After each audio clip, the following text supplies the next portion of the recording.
This is the 17th video for the Spiritual Aloneness series, and I've drawn something from Jean-Pierre de Caussade, who is one of my favorite spiritual writers. Before we enter into this, let's take a moment just to sit quietly here in the presence of God.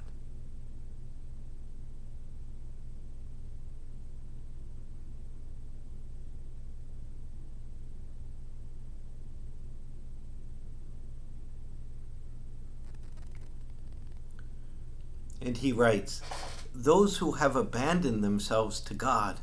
always lead mysterious lives and receive from him exceptional and miraculous gifts by means of the most ordinary, natural, and chance experiences in which there appears to be nothing unusual.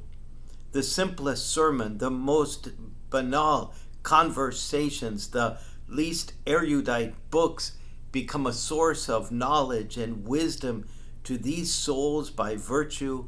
of God's purpose. This is why they carefully pick up the crumbs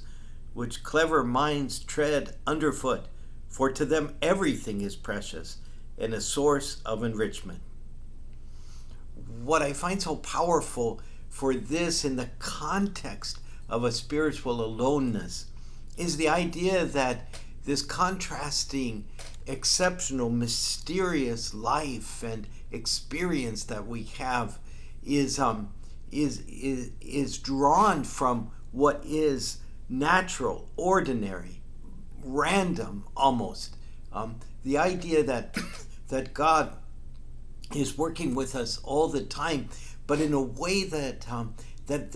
other people maybe can't see, or that we ourselves can't see until we become open to the fact that our relationship with God is ongoing, constant, beautiful, and that as we enter into a deeper and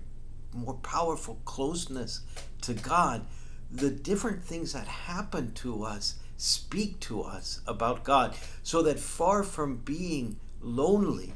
we're discovering that throughout our day, these, as he says, these crumbs that others tread underfoot, we find immensely enriching.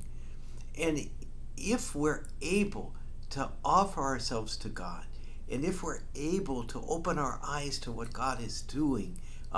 that's precisely what we should expect in our lives. That the Lord is coming to us in very natural, wonderful ways, which, because they have to do with the Lord, become mysterious, exceptional, miraculous gifts from God.